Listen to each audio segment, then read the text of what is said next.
Chapter 47, How to Make Land, 2. Everyone in the Frontiera Barony is deeply impressed by the magic-like miracle you have performed. They greatly respect and praise you. For that achievement, you have been awarded a large amount of bonus RP. You have acquired 450 RP. Current RP, 1131. Yes? Lloyd clenched his fists. The historic reclamation project of the Merritt's wetland. Lloyd did get the feeling that the sense of excitement and anticipation in the fiefdom was building up as the construction neared its end. There was a change in the way the engineers and people viewed him. Their gaze wasn't just full of surprise but was mixed with admiration. There was respect in the way they looked at him. And so, Lloyd came to naturally expect this kind of reward. It is just as I expected. This is perfect. The reclamation project was a success. And he was awarded a whopping amount of RP. He felt he had become rich overnight. For the first time, I have over 1,000 RP. The mere thought of where he should spend and invest the points excited him. But he forced himself out of his happy reverie. This wasn't any time to bask in joy over some temporary rewards. This kind of construction needs a good finish more than anything else. Lloyd lifted his head. He looked at the sky. The hot summer was going away. The sky was still clear and sunny, but it felt more distant than before. The sunlight that burned his and the soldiers' backs throughout the construction appeared to have weakened too. This meant one thing. Autumn was approaching. And it will be raining soon. The region the Frontiera Barony sat in received a lot of rain during the spring and late autumn. The summer and winter were dry with comparatively less rainfall. Thanks to the climate, the reclamation happened in a breeze with barely any rain. But things will change from now on. Once it was mid-autumn and the winter approached, the whole place would be battered with rain. At that time, the embankment and water drainage system in the reclaimed land would be put to the test. Meanwhile, Lloyd thought to himself that the drainage facility had to be perfectly constructed. When it rains, the water must be drained properly. Otherwise, this reclaimed land we worked so hard to build will be submerged once again. Is it because the ground level has lowered? Yep, that's the answer. Lloyd nodded his head at Javier's question. He went on, this land was built after we compressed the peat deposits. The murky wetland was now completely hard because the heavily drenched water in the strata had been completely drained. In the process, the space between the sand particles narrowed, hardening the overall strata. And at the same time, they collapsed. It was only natural for that to happen. The ground settles as much as the water is drained out.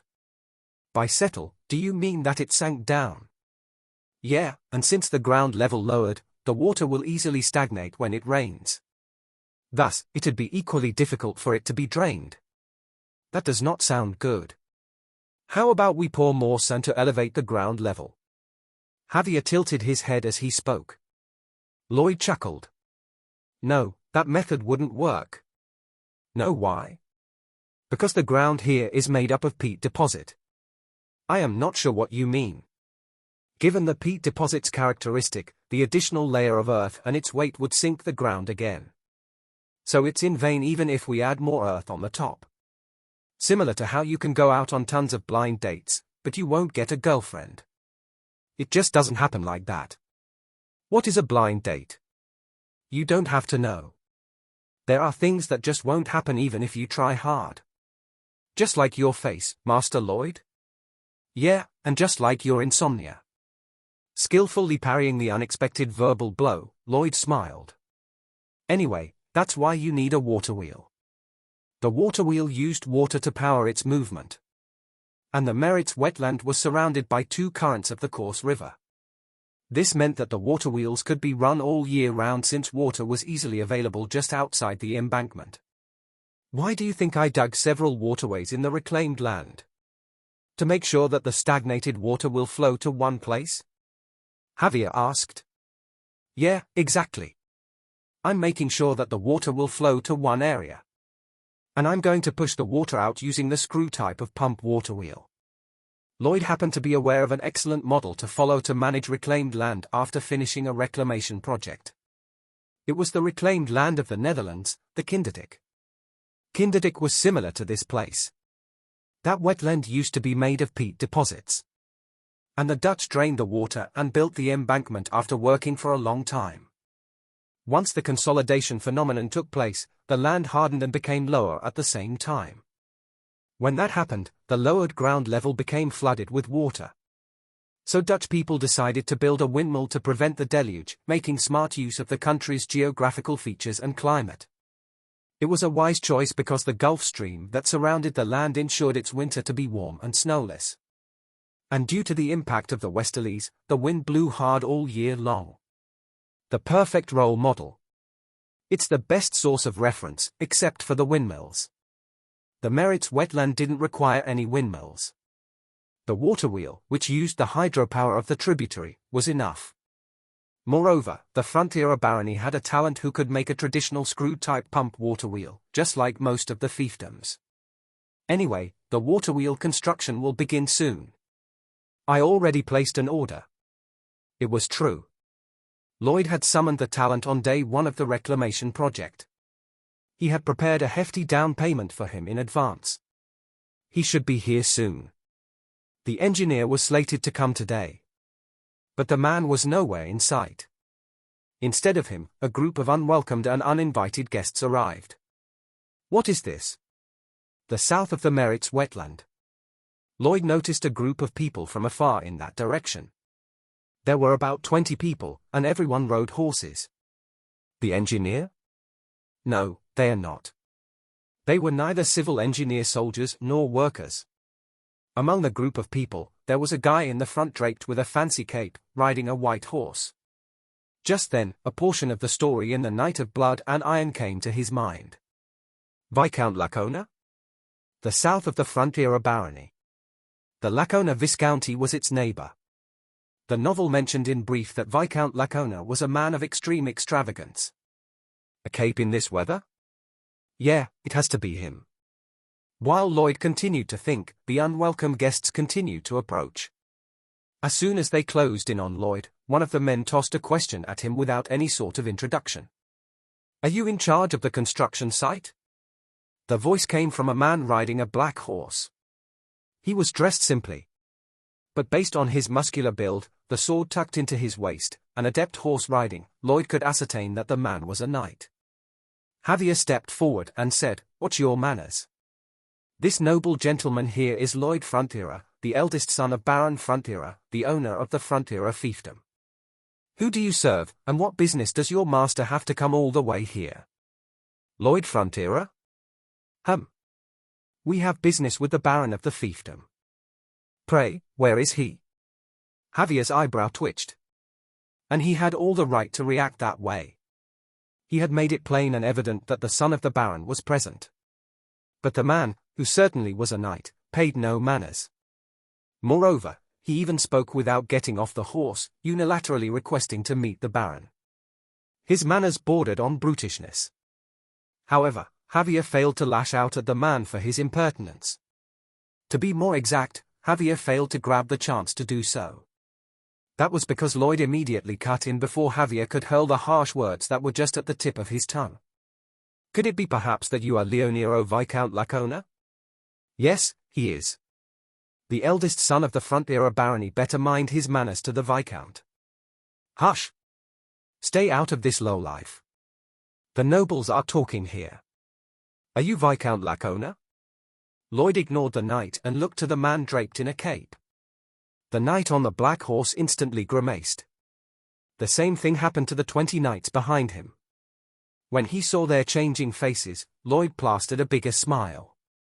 It is a pleasure to meet you. As my knight has introduced to you already, I am Lloyd Frontiera, the eldest son of Baron Frontiera. To what do I owe the pleasure of your visit? Viscount Lacona stared at Lloyd instead of giving an answer. Lloyd, in turn, locked his gaze without looking away. Silence blared between them as they stood under the fading summer sun. The Viscount was the first to break the silence. So the rumors are true about Baron Frontiera's eldest son's eccentric and impudent manners. Have you heard rumors about me? Lloyd asked. Of course I did. I realize that the rumors were indeed true as we speak at this moment. I am honored. My reputation is soaring through the roof. Anyway, Lloyd went on, to what pleasure do I owe your visit? I would like to discuss the matter with your father as much as possible. I would like to find out first what your business is as much as possible. TSK. You always have a response for everything, don't you? Thank you, Lloyd said flatly. I came to talk about the territory. By territory, what do you mean? This place, the Merit's wetland. The Viscount spoke, then looked around. His goatee twitched as he spoke. As a vassal to the king, I hold a duty to manage and protect my fiefdom. However, news of misfortune continued to disturb my spirit in recent days. And it pertains to this place, the Merit's wetland. What news could that be? That the Frontiera family is developing the wetland without any prior negotiations or whatsoever with me. The Viscount continued before pausing for a second. You would know it, too. That the Merit's wetland sits in between the territories of the Frontiera barony and my viscounty. Yes, of course I do. Lloyd nodded his head. It was true. The Marteis wetland was sandwiched between the barony and the viscounty. To be more exact, the north of the wetland belonged to the barony, and the southern part belonged to the viscounty. In a grave, dignified voice, the Viscount said, therefore, the southern part of this wetland is under my sole right and ownership. Think about it. What is a fiefdom? It is a land entrusted by the great king for governance. Yes, indeed. Thus, whose duty is it to rule over the land? The Lord's. Yes, the Viscount said. Now we are talking. The corners of his lips rose upward in contentment. That got Lloyd to smile bitterly. He couldn't hold it. It came out by reflex. Ha ha, now I know. Lloyd had speculations in the back of his mind. So he wanted to hear the Viscount out to confirm his suspicions. Lloyd saw through why the Viscount, who was living in the south, had come all the way up to visit the fiefdom. It was for a simple reason. The Merit's wetland was useless for generations. But he must have heard that his neighboring fiefdom was developing the place. He'd have been dazed at first, but not after he calculated the potential profits. And he'd have decided to wait until the development was over. Why? He wanted to wait until the apples fell from the tree. That way, he could demand that a portion of the land belongs to them.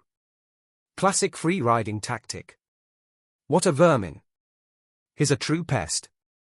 These kinds of pests were everywhere. They were like flies that dived into poop whenever they found opportunities to make a profit. It was the same case in South Korea. The swindlers that scammed his father and destroyed his family were like this Viscount. Not only that, the fishing scammers were just the same bunch. It wasn't exclusive to crimes. Such people could be easily found in daily life, too. Those sly bastards who constantly took more than their share. Those players who stayed safely hidden the entire game except when it was time for the final kill. That's just how the world is. Conscience? This place is rife with selfish individuals whose self-interests come first before their conscience. Lloyd thought this world wasn't much different. The Marteis wetland he was newly developing. He had expected that he would attract a swarm of dirty flies. And the Viscount right in front of him was one of the pests. So obvious and plain. This whole situation was already foreseen by Lloyd. He had seen through it ever since he first planned the development. So, in other words, you picked the wrong person to mess with. Lloyd sneered as he stared at the Viscount. How puny and dumbfounding. He had shed sweat, blood, and tears to develop this wetland. And how dare this Viscount try to freeload on him? Lloyd resolved that he had to act extremely ruthlessly to ensure that such a disgusting idea would be completely wiped out from the Viscount's mind. However, the Viscount was kept absolutely private from Lloyd's swirl of thoughts. He simply kept blabbering, his saliva splattering out of his mouth. Therefore, it is only right and proper that you give me the southern half of the Merit's wetland. Why? Because this holy fief has been bestowed by the great king to me, I must fulfill my loyal duty to look after the land. Am I clear? Lloyd didn't respond. As such, you must call the Baron immediately. Do not make me waste any more of my time. Lloyd remained silent still. Do you not hear me? I do very well. There is just a pest in my ears that's buzzing very loudly. Excuse me? The Viscount grimaced. Lloyd picked his ears and looked around. It was quiet all around him. Was no one there? No. There were a lot of people surrounding him. The 20 knights brought by the Viscount. Dozens of civil engineers who had already stopped their shoveling. And the water wheel engineer who arrived late, standing around awkwardly. More than 100 people were gazing at his side. Everyone remained wordless, their ears ready to catch every word of the conversation. A huge crowd. This meant that the game was on. It's good that people are around because conflicts like these must have witnesses. He was happy with the spotlight he was in. Lloyd brightly smiled. He looked up at the Viscount, who was still on his horse. I heard you, Viscount. Loud and clear. And what you are claiming as well. As I was listening to you, it just dawned on me that you are well versed in the art of speaking nonsense. Tell me, was there no one to educate you in your formative years? What? From now on, we shall have a fruitful time wherein I go over your nonsense one by one to legally illustrate that the words you just spewed are more worthless than dried up wet wipes. Lloyd maintained a bright smile as he spoke. And with that smile, Lloyd started to barrage the Viscount with sharp criticisms, thus beginning the blitz of merciless truth bombs.